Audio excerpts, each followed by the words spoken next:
Cell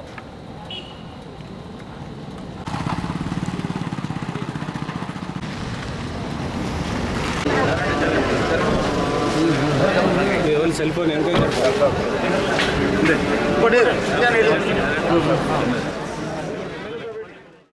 హృదయపూర్వక నమస్కారాలు. మొన్న జరిగిన శాసనసభ ఎన్నికలకు ముందు ఈ రాష్ట్రాన్ని ఏలినటువంటి కేసీఆర్ కుటుంబం రాచరిక పోకడలను అనుసరిస్తూ నియంతృత్వ నిరంకుశ విధానాలతోటి తెలంగాణ ప్రజలందరినీ కూడా ఏ విధంగా పీడించారో మనం చూసినాం. రాష్ట్రంలో రాక్షస పాలన పోవాలి, ప్రజా పాలన రావాలని మన రాష్ట్ర మంత్రివర్యులు గౌరవనీయులు పొన్నం ప్రభాకర్ గారు, ప్రభుత్వ విప్పు ఆది శ్రీనివాస్ గారు, మా మానకొండూరు శాసనసభ్యులు డాక్టర్ కవంపల్లి సత్యనారాయణ గారు, మేము ఈ రాష్ట్రంలో నిరంకుశ పాలన పోవాలి, ప్రజా పాలన రావాలని చెప్పి కొండగట్టు అంజన్నకు ఆనాడు మేము ముడుపుకు చెల్లించడం జరిగింది. ఇలా కొండగట్టు అంజన్న ఆశీస్సులతోటి ఈ రాష్ట్రంలో గౌరవ ముఖ్యమంత్రి రేవంత్ రెడ్డి గారి నాయకత్వంలో ప్రజాపాలన వచ్చింది. ప్రజాపాలనకు అనుగుణంగానే 4 నెలల వ్యవధిలోనే మేము ఇచ్చినటువంటి ఎన్నికల హామీలను ఒక్కొక్కటిగా అమలు చేస్తున్నాం. భవిష్యత్తులో మేము ఇచ్చిన ప్రతి హామీని కూడా నిలబెట్టుకుంటామని చెప్తూ రానున్న పార్లమెంట్ ఎన్నికల్లో భారతదేశంలోనే తెలంగాణ రాష్ట్రం నుంచి అత్యధిక పార్లమెంట్ స్థానాలు ఇచ్చి రాహుల్ గాంధీ గారిని ప్రధానమంత్రి చేయడం కోసం యావత్ కాంగ్రెస్ పార్టీ నాయకులమందరం కూడా, కాంగ్రెస్ పార్టీ కార్యకర్తలమందరం కూడా సమిష్టిగా కొట్లాడి ఈ కరీంనగర్ పార్లమెంట్ స్థానాన్ని గౌరవ పెద్దలు పొన్నం ప్రభాకర్ గారి నాయకత్వంలో పార్టీ అధిష్టానం ఎవరికి టికెట్ ఇచ్చినా వారి విజయం కోసం కృషి చేస్తూ ఖచ్చితంగా గెలిపించి రాహుల్ గాంధీ గారిని ప్రధానమంత్రి చేయడానికి మేమందరం కంకణం కట్టుకున్నాం. ఈరోజు ఈ కార్యక్రమంలో పాల్గొంటున్న మిగతా ఎన్నికల్లో డిక్టేటర్షిప్ వర్సెస్ డెమోక్రసీ నడిచింది, డెమోక్రసీ గెలిచింది. మరి ఈరోజు జరగబోయే ఎన్నికల్లో అవినీతిని అంతమొందిస్తాం, ఆకాశంలో ఉన్న ధరలను నేలకు దించుతామని వాగ్దానం చేసి 2014 ఎన్నికల్లో వచ్చినటువంటి పార్టీ మరి బీజేపీ పార్టీ. ఈరోజు ఆకాశంలో ధరలు ఇంకా పైకి పోతూ ఉన్నాయి. ఆ రోజు పెట్రోల్ ధర అంతర్జాతీయ మార్కెట్లో $160 ఉంటే మన్మోహన్ సింగ్ గారు $60 పెట్రోల్ సరఫరా చేసినారు. ఇదే ఈరోజు $50 అంతర్జాతీయ మార్కెట్లో ఉంటే ఈరోజు మన్మోహన్ సింగ్ ప్రభుత్వం ఇచ్చినటువంటి 60 కాకుండా ఈయన $100 పెట్రోల్ని డీజిల్ని ఇస్తూ ఉన్నారు. మరి ధరలు పైకి పోయినాయా కిందికి పోయినాయా ప్రజానికం ఒక్కసారి ఆలోచించాలి. నోట్ల రద్దు కార్యక్రమం చేసినారు. నోట్ల రద్దు కార్యక్రమంతో చాలామంది పేదలు మధ్యతరగతి ప్రజలు డబ్బులు విడిపించుకోలేక చనిపోయినారు. మరి నల్లధనం వచ్చిందంటే నల్లధనం రాలేదు. ఎంతైతే చేకూర్చాల్సిందో ట్రెజరీకి, బ్యాంకుకి, ఆర్బీఐకి అంతే ధనం చేకూరింది. మరి ఎక్కడ పోయింది మాటలు అని. మరి ఈరోజు అవినీతిని అన్నారు. ఈరోజు అంతమంది నాయకులు ఎవరైతే అవినీతి పరులైనరో వాళ్ళందరినీ జైల్లో వేస్తా అన్నారు, జైల్లో వేస్తూ ఉన్నారు. ఎవరిని ఉపయోగించి? ఈడీని ఉపయోగించి, సిబిఐని ఉపయోగించి, అదేవిధంగా ఈరోజు కొత్తగా ఉన్నటువంటి ఐటీ శాఖను ఉపయోగించి తన బలమును ప్రదర్శించి నాయకులను బంధిస్తూ ఉన్నాడు. మరి ఈరోజు మనమందరం కూడా చూస్తూ ఉన్నాం, ఎలక్టోరల్ బాండ్స్ని ఆయన ప్రభుత్వంలో ప్రవేశపెట్టి ఏ విధంగా అవినీతికి పాల్పడ్డాడో మీరందరూ చూస్తూ ఉన్నారు. ఎన్నికల బాండ్లలో మీరు ఈరోజు శరత్ చంద్రారెడ్డిని విడుదల చేయాలంటే 500 కోట్ల రూపాయల బాండ్లను తీసుకోవాల్సి వచ్చింది. డిఎల్ఎఫ్ సంస్థ 272 కోట్లు, మెగా ఇంజనీరింగ్ సంస్థ 900 కోట్లు. అవినీతి ఎక్కడ పోయింది? మోడీ గారు అవినీతి అంటగడతారన్నారు కదా. మరి జన్ధన్ యోజన కింద నల్లధనాన్ని తీసుకొచ్చి ప్రతి అకౌంట్లో 15 లక్షలు వేస్తా అన్నారు. మరి ఇవన్నీ ఎక్కడ పోయినాయి? ప్రజలందరికీ కూడా నేను విజ్ఞప్తి చేస్తూ ఉన్నాను, పత్రిక ముఖంగా అవినీతిపరమైనటువంటి బీజేపీ మాటలు మాత్రమే చెప్పి మాటలకు మాత్రమే పరిమితమైనటువంటి బీజేపీ ఎన్నికల బాండ్లతో వాళ్ళ అవినీతి బయటపడ్డది. ఎప్పుడైతే సుప్రీంకోర్టు చెప్పిందో దాన్ని కూడా బయట పెట్టకుండా జూన్ తర్వాత బయట పెడతామని ఎస్బీఐ ఇచ్చిందో అయినా సుప్రీంకోర్టు ఒప్పుకోకుండా తక్షణమే ఎన్నికల కమిషన్కు చెప్పాలని ఎన్నికల బాండ్లు ఎవరెవరు తీసుకున్నారో వాళ్ళ పేర్లు అమౌంట్లతో చెప్పాలన్న తర్వాత ఈ యొక్క అవినీతి బయటపడ్డది. అదానికి ఏ విధంగా 11 లక్షల కుంభకోణం షేర్ల కుంభకోణం ఉన్నదో రాఫెల్ పెద్ద కుంభకోణం అంటే ఈ బీజేపీ స్కాములు చేసినారు కాంగ్రెస్ పార్టీ అని వచ్చింది. మరి వీళ్ళు చేసిన స్కామ్లను బయట పెట్టకుండా ఏ పత్రికకు కూడా స్వేచ్ఛ లేదు. ఈరోజు కొండగట్టు ఆంజనేయ స్వామిని బీసీ సంక్షేమ శాఖ మంత్రులు శ్రీ పొన్నం ప్రభాకర్ గారి ఆధ్వర్యంలో కరీంనగర్ లోక్సభ నియోజకవర్గంలోని సాంసదులు అందరం కూడా సంయుక్తంగా కలిసి స్వామివారిని దర్శించుకొని ఎలాంటి ఆటంకాలు రాకుండా చూడుతండ్రని చెప్పని ఆంజనేయ స్వామిని మొక్కుకోవడం జరిగింది, వేడుకోవడం జరిగింది. పేద ప్రజల కొంగు బంగారమే వెలిసినటువంటి కొండగట్టు ఆంజనేయుని దర్శించుకుంటే స్మరించుకుంటే ఎలాంటి కష్టాలు కూడా తన దరికి చేరవన్నటువంటి ఆలోచనలు ఈ దేవాలయానికి ప్రాశస్త్యత ఉన్నటువంటి దేవాలయంలో దర్శించుకోవడం జరిగింది. రాబో లోక్సభ ఎన్నికల్లో స్వామివారి ఆశీస్సులు అందజేయాలని చెప్పని కూడా కోరుకోవడం జరిగింది. ప్రధానంగా మేము ఒకటి చెప్పదలుచుకున్నాం మీ ద్వారా ప్రజలకు. తెలంగాణ రాష్ట్రంలో 10 సంవత్సరాల ప్రజా వ్యతిరేక పరిపాలనను, నియంత్రిత పరిపాలనను, ప్రశ్నించే గొంతులను ఎక్కడికక్కడ అరెస్ట్ చేసినటువంటి బీఆర్ఎస్ పార్టీని పక్కన పెట్టి పేదల పార్టీ, ప్రజా పాలనకు అద్దం పట్టే విధంగా కాంగ్రెస్ పార్టీ రావాలని కోరుకొని తెలంగాణలో కాంగ్రెస్ పార్టీకి ఏ విధంగా అవకాశం ఇచ్చి ప్రభుత్వం ఏర్పడడానికి సహకరించిన ప్రజలు దేశవ్యాప్తంగా కూడా 10 సంవత్సరాల ప్రజా వ్యతిరేక పరిపాలన భారతీయ జనతా పార్టీని పక్కన పెట్టి ఇండియా కూటమికి ఆశీస్సులు అందేయాలని చెప్పి కొండగట్టు క్షేత్రం ద్వారా ప్రజలందరూ కూడా విజ్ఞప్తి చేస్తూ 10 సంవత్సరాల బీజేపీ పరిపాలనలో కూడా ప్రశ్నించే గొంతులను ఎక్కడికక్కడ అరెస్ట్ చేయడం, రాహుల్ గాంధీ గారు లోక్సభలో ప్రశ్నిస్తున్న చెప్పని లోకసభ నుంచి సస్పెండ్ చేయడమే కాకుండా ఒక తీర్పును అడ్డుపెట్టుకొని అతని ఇల్లును కూడా ఖాళీ చేసిన వైనం ఈరోజు దేశ ప్రజలందరూ కూడా చూశారు. కూరుకుపోయింది. అసలు పోటీలో లేదు టీఆర్ఎస్ పార్టీ అంటుంది. మేమంటలో ఈ మాట వరంగల్ బీఆర్ఎస్ పార్టీ అభ్యర్థిగా కడియం కావ్య గారిని మీరు ప్రకటిస్తే నేను పోటీ చేయడానికి సిద్ధంగా లేని బీఆర్ఎస్ పార్టీ పక్షాన. ఎందుకంటే పత్రికలు చూస్తున్న ప్రతిరోజు భూ కబ్జాలు, ఫోన్ ట్యాపింగు, కవిత ఓవైపు లిక్కర్ కేసులో ఢిల్లీలో జైల్లో అవినీతి మరకలు, అవినీతి అక్రమాలు టీఆర్ఎస్ పార్టీని ఒకటి బయటపడుతుంది. కాబట్టి నేను బీఆర్ఎస్ పోటీ అంటున్నా.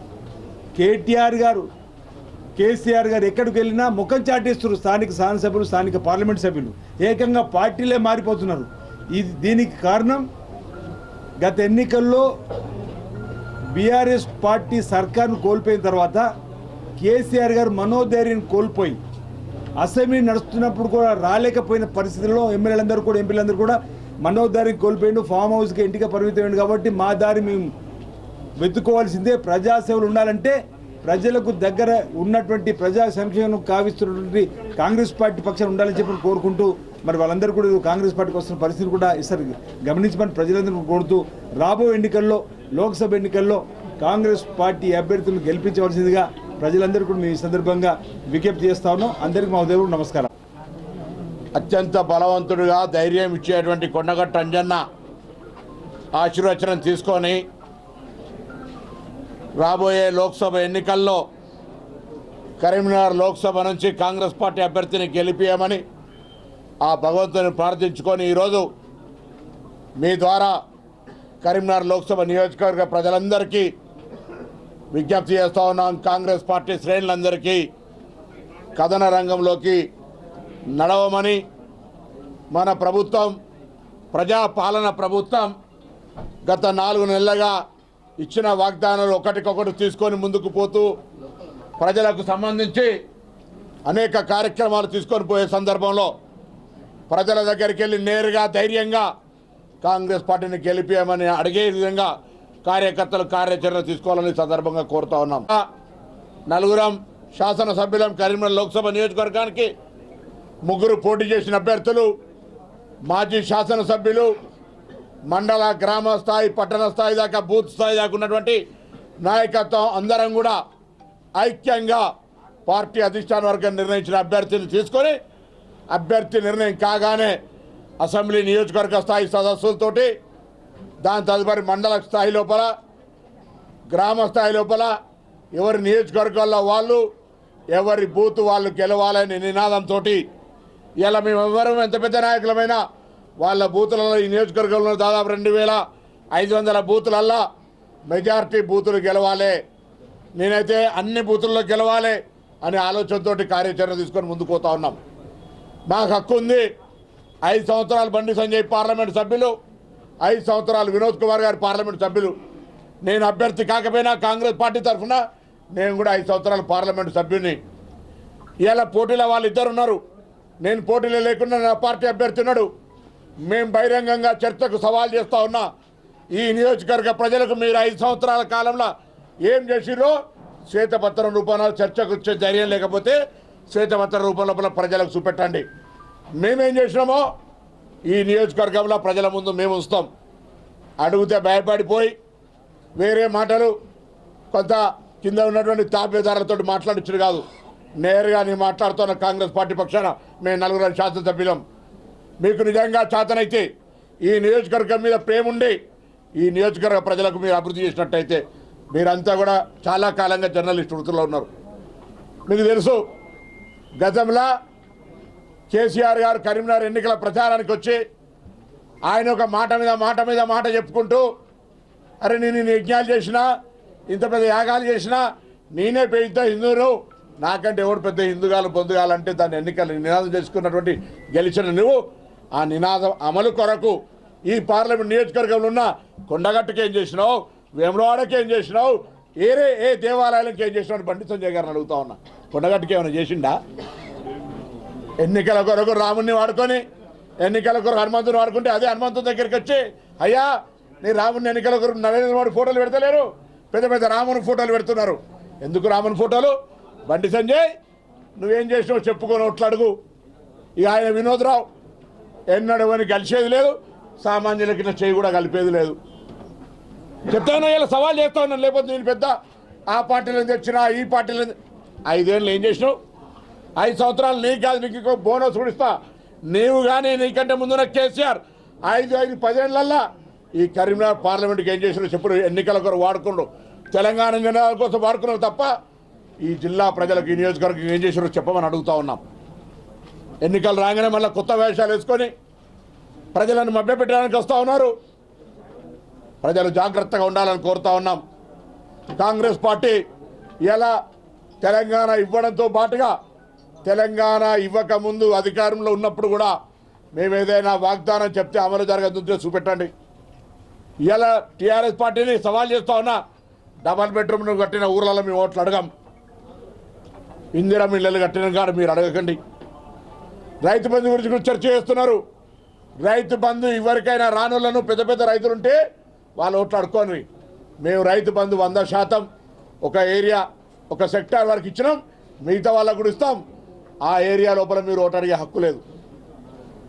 ప్రతిదాన్ని రాజకీయం చేసే ప్రయత్నం చేస్తారు మీరు. ఇలా మీ పరిస్థితి ఇంతకుముందు శ్రీనివాస్ గారు డాక్టర్ గారు చెప్పినట్టుగా, సత్యం గారు చెప్పినట్టుగా ఏమవుతుందో తెలిసే పరిస్థితులు 10 సంవత్సరాలు మీరు తెలంగాణ మెడల్ తెచ్చినామని చెప్పి వంచి తెచ్చినామని చెప్పిన పార్టీ మీరు నా కుప్ప కూలిపోతుంటే, టికెట్లు ఇచ్చిన వద్దు అని ఉరుకుతుంటే, కొత్త మార్నింగ్ వాక్ షురు చేసిండు ఒక ఆయన. అంతకుముందు కారు దిగి నడిచి ఒక గుంపు ఒక ఇబ్బంది ఉంటే కూడా సాయం చేయలేరు. ఆఖరికి అంతెందుకు నేను దేశం మీద అన్నం మొత్తం గంజులో ఉన్న మెతుకులు మొత్తం ఎవరు కూడా చూడరు.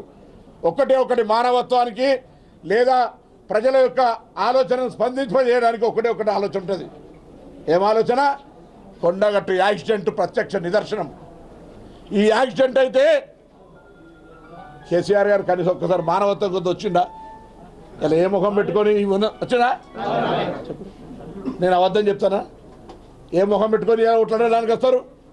కనీసం ఆ కుటుంబాలను ఇయ్యాల్లో కూడా అనారోగ్యంతో ఇతరత్ర అనేక ఇబ్బందులు పడుతుంటే ఆదుకోవడానికి ఏమైనా సహకారం చేసిరా? ఇది పరిస్థితి. కొండగట్ట అంజన్న దగ్గర ఇలా లిక్కర్ కింగ్ ఇంకా నది లిక్కర్ రాణి ఈయన పూజ చేసి అంబేద్కర్ ఎక్కడ హనుమంతుడు పెద్ద ఫోటో కట్టిరా కాక స్థూపం ఉండొచ్చా పెద్దగా కడతా అన్నారు కదా విగ్రహం పెద్దగా పెడతా అన్నారే ఎన్ని కాలే మాట ఇచ్చి తప్పదు ఊకుంటాడా అంజన్న పంపిండు జైళ్ళకు. అందుకే మేము ఇవాళ ఒకటే అడుగుతా ఉన్నాం, కరీంనగర్ లోక్సభ నియోజకవర్గం లోపల కొంత ఆడాయడానికి ఆలస్యం అవుతుంది. అవును, మొన్నటిదాకా పెద్దలు జీవన్ రెడ్డి గారిని ఇక్కడికి తీసుకురావాలని పార్టీ నాయకత్వం ప్రయత్నించింది.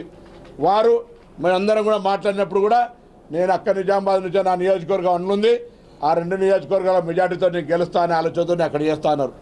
దాని తదుపరి జరుగుతున్న పరిణామాల్లో పార్టీ నాయకత్వం ఆలోచన చేస్తూ ఉంది. పార్టీ నాయకత్వం ఎప్పుడు కూడా శాసనసభ్యులు చెప్తే ఎంపీ టికెట్ ఇయ్యరు, ఎంపీలు చెప్తే ఎమ్మెల్యే టికెట్లు ఇస్తారు. కాబట్టి పార్టీ నాయకత్వం అన్ని ఆలోచన చేసి ఇవాళ ఇక్కడ ఒక అభ్యర్థిని ఎవరో పంపుతారు, అభ్యర్థి ఉండడానికోనే ప్రచారం ప్రారంభం చేస్తున్నాం. కాంగ్రెస్ పార్టీ అభ్యర్థి గెలుపు అవసరం, ఇవాళ ఈ నియోజకవర్గ ప్రజలకు అవసరం ఉంది, ఈ రాష్ట్రానికి అవసరం ఉంది. ఫెడరల్ సిస్టంలో ఇవాళ తెలంగాణలో కాంగ్రెస్ పార్టీ అధికారంలో ఉంది. మా ముఖ్యమంత్రి రేవంత్ రెడ్డి గారు మా కాంగ్రెస్ పార్టీ ఆనాడు సెప్టెంబర్ 17 నాడు విజయపేరి తుక్కుగూడ సభలో ఇచ్చినటువంటి వాగ్దానాలు ఒకరికొకటి నెరవేర్చుకుంటూ పోతా ఉన్నాం. భవిష్యత్తు హామీలన్నీ అమలు చేస్తామనేటువంటి ధైర్యాన్ని ఇలా ప్రజలకు ఇస్తాను. మాకు అంజన్న స్వామి బలం లెక్క 17 మంది ఎంపీల బలం కావాలి, అలా కరీంనగర్ ఎంపీ బలం కూడా కావాలి.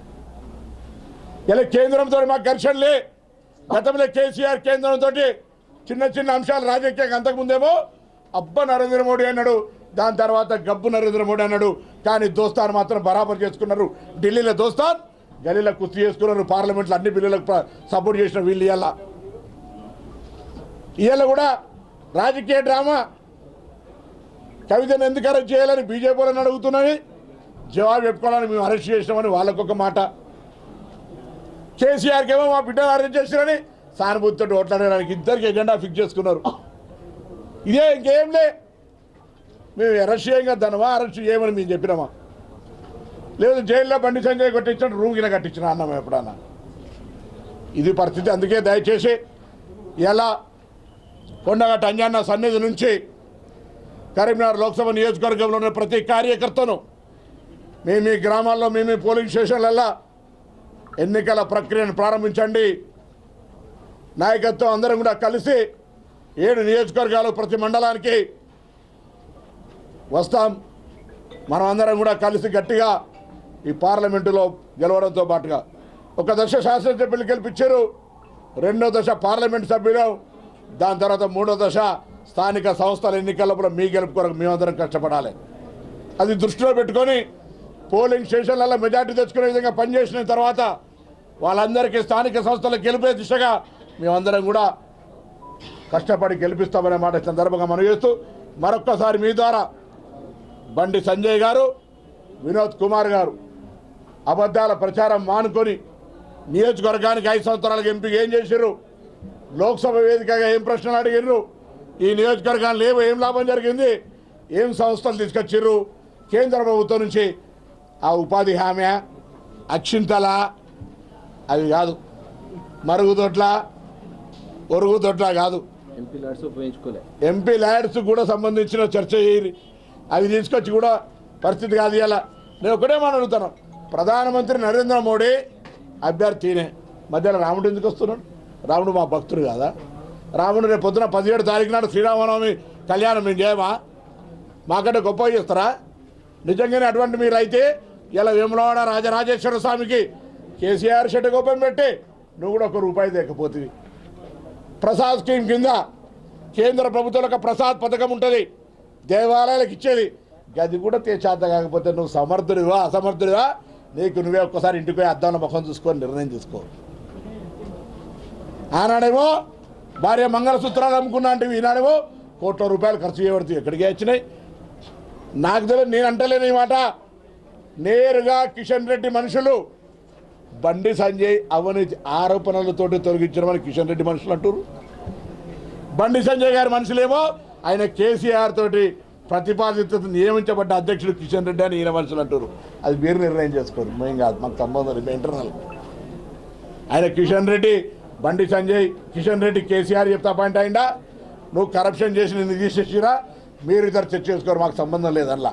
కానీ ఇక్కడ తెలంగాణలో ఈ ప్రాంతానికి సంబంధించి మహాలక్ష్మి టెంపుల్ దగ్గర పూజ చేసినావు ఇంకొకటో కాదు ఏం చేసినావో మతపరమైన అంశాలు కాకుండా ప్రజలకు ఏం లబ్ధి చేసినావో చెప్పమని సందర్భంగా డిమాండ్ చేస్తూ వినోద్రావు గారు ఈ జిల్లా కాదు నీది అక్కడ ఎమ్మెల్యేను ఎమ్మెల్సీ అడుక్కోపోయి అనవసరంగా 3వ 4వ స్థానానికి పడిపోయే పరిస్థితి రాకు పరువు తీసుకోకు. అటర్ ఫ్లాప్ ఇంతకుముందు చెప్పినట్టుగా ఎక్కడ ఎవడు ఇవాళ కూడా హుస్నాబాద్లో పాదయాత్ర 50 మంది లేరు ఫోటోలు పంపిస్తాను నేను అక్కడ ఎమ్మెల్యేను 50 మంది కూడా లేని పరిస్థితి ఎవరు వచ్చాయి ఏం చేస్తే ఎందుకు వస్తారు అవసరం ప్రజలు అవసరం ఉన్నప్పుడు కనబడకపోతే 5-5 కిలోలు 10 కిలోలు అదనపు తూకం మీద జోకితే కూడా నోరిపినాడే బండి దీక్ష అంటా ఉన్నాడు. ఇది డ్రామా కాదా? ఆస్కార్ అవార్డు గ్రహీత ఆయన. అందుకే దయచేసి ఇవన్నీ భవిష్యత్తులో ఇంకా అనేక సందర్భాల్లో మాట్లాడుకుంటాం. మా అందరి మాట ఒకటే, మీ అందరి మాట ఒకటే, ప్రజల మాట ఒకటే, కాంగ్రెస్ గెలవాలి, కాంగ్రెస్ గెలవాలి. ఇక్కడ ఎట్లయితే ప్రజాస్వామ్యాన్ని నెలకొల్పునో కేంద్రంలో కూడా పూర్తిగా నియంతృత్వంగా పరిపాలించేటువంటి ఆ ప్రభుత్వం దిగాలి. అక్కడ కూడా ప్రజాస్వామ్యం రావాలి. నఫరత్ కా దుకాన్ బంద్ కరో మహబత్ కా దుకాన్ కోలో అని రాహుల్ గాంధీ గారి పాదయాత్రలో భాగంగా దేశవ్యాప్తంగా ఇండియా కూటమి అందరూ కలిసి అలా ఈ ప్రజాస్వామ్యాన్ని కాపాడడానికి దేశ సార్వభౌమత్వాన్ని కాపాడడానికి జరిపే ప్రయత్నం లోపల ఈ నియోజకవర్గ ప్రజలు కలిసి రావాలని 2 చేతులు జోడించి విజ్ఞప్తి చేస్తా ఉన్నాం. కేసీఆర్కు ఈ కొత్త పంచాంగంలో గురుబలం ఎక్కువ ఉందని అధికారాలకు రావచ్చు అని వేద పండితులు చెప్పారు. అంతకంటే గురుబలం నాకుంది, మా ముఖ్యమంత్రి గారికి మా అందరికంటే 3 ఇంతల రెట్టింపు, కేసీఆర్ గారి కంటే 4 ఇంతల రెట్టింపు ఉన్నది. కాబట్టి మొన్న కూడా పాపం ఆయన గురుబలం ఉన్నది, మాకు అడిషనల్గా ప్రజాబలం కూడా ఉన్నది. కాబట్టి గురుబలం ఉన్నంత మాత్రమే ఏం జరిగిందనే మొన్న రోడ్ పైన సెక్రటరీ కట్టుకున్నాడు వాస్తు మేము కూర్చుంటున్నాం. కొత్త బుల్లెట్ ప్రూఫ్ కార్లు ఆర్డర్ ఇచ్చిండు, మేము తిరుగుతున్నాం వాడుతున్నాం. సో గురుబలం ఆయనకుంటే ప్రజాబలం మాకుంది. గురుబలంతో పాటు